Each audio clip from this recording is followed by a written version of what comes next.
Assalamualaikum warahmatullahi wabarakatuh.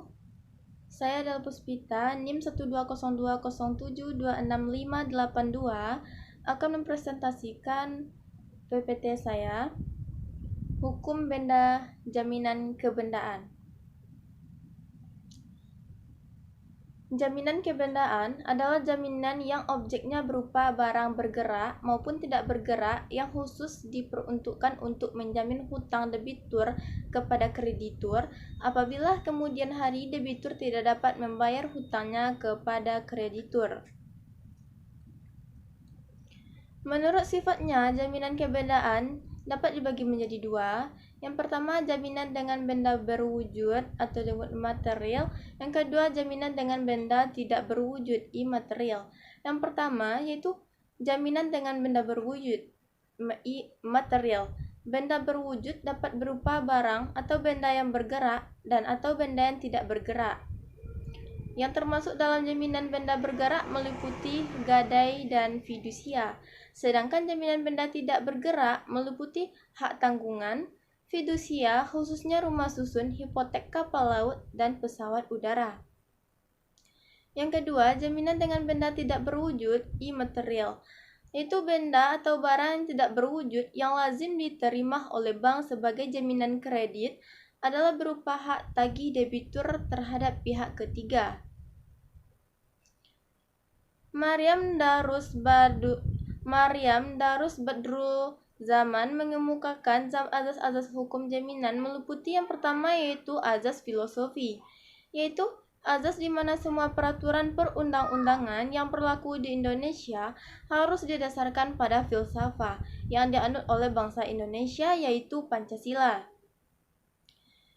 Yang kedua, azas konstitusional, yaitu azas di mana semua peraturan perundang-undangan dibuat dan disahkan oleh pembentuk undang-undang harus didasarkan pada hukum konstitusi. Hukum dasar yang berlaku di Indonesia yaitu Undang-Undang Dasar 1945. Selanjutnya, azas politis, yaitu azas di mana segala kebijakan dan teknik di dalam penyusunan peraturan perundang-undangan didasarkan pada TAP MPR. Selanjutnya, azas operasional atau konkret yang bersifat umum merupakan azas yang dapat digunakan dalam pelaksanaan pembebanan jaminan. Selanjutnya, jaminan. Jaminan merupakan kebutuhan kreditur untuk memperkecil apabila debitur tidak mampu menyelesaikan segala kewajiban yang berkenaan dengan kredit yang telah dikucurkan. Dengan adanya jaminan, apabila debitur tidak mampu membayar, maka debitur dapat melaksanakan pembayaran atas kredit yang telah diberikannya. Selanjutnya ada fungsi utama jaminan.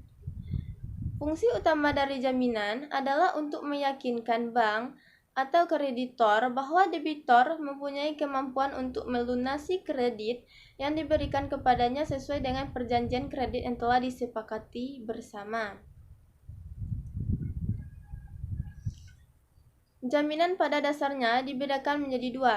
Yang pertama yaitu jaminan perorangan. Yang kedua, jaminan kebendaan yang terdapat di dalam pasal 1131 KUH Perdata.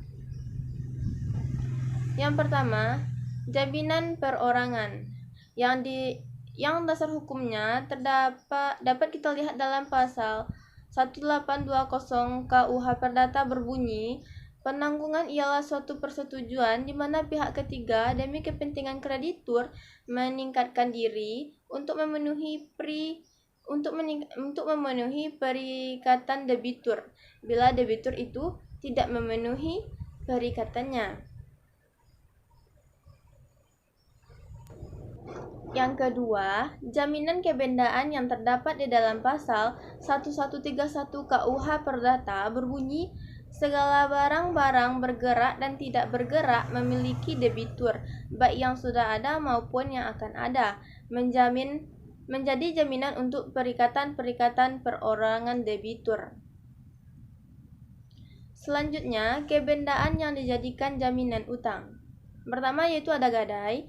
Gadai diatur dalam pasal 1150 sampai dengan pasal 1160 KUH Perdata berbunyi, gadai adalah suatu hak yang diperoleh seorang piutang atas suatu benda bergerak yang diserahkan kepadanya oleh seorang berutang atau oleh orang lain atas namanya, dan yang memberikan kekuasaan kepada si piutang untuk itu mengambil pelunasan dari barang tersebut didahulukan dari orang-orang berpiutang lainnya, dengan kekecualiannya biaya untuk melelang barang tersebut dan biaya yang telah dikeluarkan untuk menyelamatkan setelah barang itu digadaikan. Biaya-biaya mana yang harus didahulukan?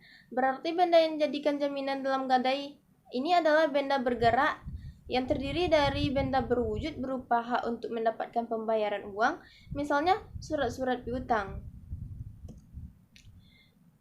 Selanjutnya ada fidusia.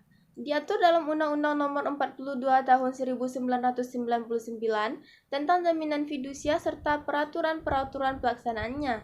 Pengertian fidusia dapat kita lihat di dalam pasal 1 angka 1 Undang-Undang Nomor 42 Tahun 1999 tentang jaminan fidusia berbunyi, fidusia adalah pengalihan hak kepemilikan suatu benda atas dasar kepercayaan dengan ketentuan bahwa benda yang hak pemiliknya dialihkan tersebut tetap dalam penguasaan pemilik benda.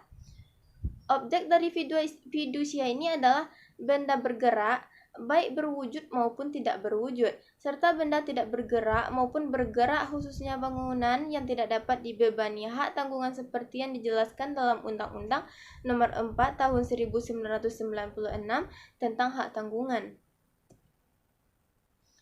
Selanjutnya ada hipotek kapal. Diatur dalam pasal 1162 sampai dengan pasal 1232 KUH Perdata serta Undang-Undang Nomor 17 Tahun 2008 tentang pelayaran serta peraturan pelaksanaannya.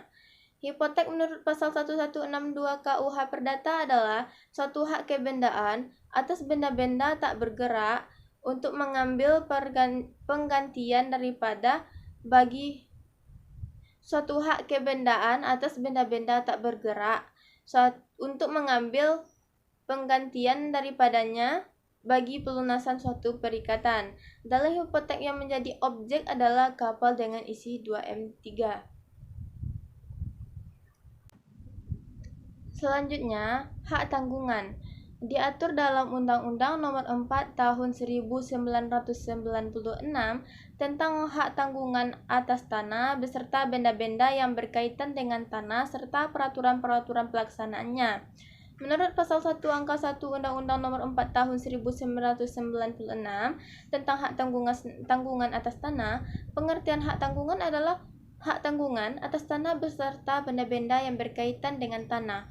Yang selanjutnya disebut hak tanggungan adalah hak jaminan yang dibebankan pada hak jaminan yang dibebankan pada hak atas tanah sebagaimana yang dimaksud dalam Undang-Undang Nomor 5 Tahun 1960 tentang peraturan dasar pokok-pokok agrarian.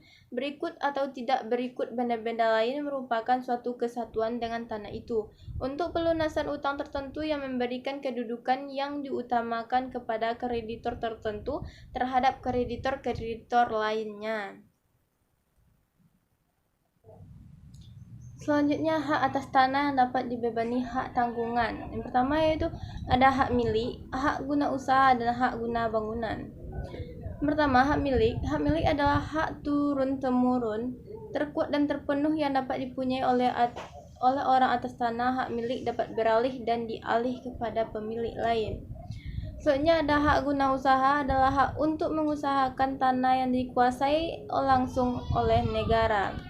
Selanjutnya ada hak guna bangunan, adalah hak untuk mendirikan dan mempunyai bangunan atas tanah yang bukan miliknya sendiri. Sekian presentasi saya kali ini. Jika terdapat kekurangan saya mohon maaf. Assalamualaikum warahmatullahi wabarakatuh.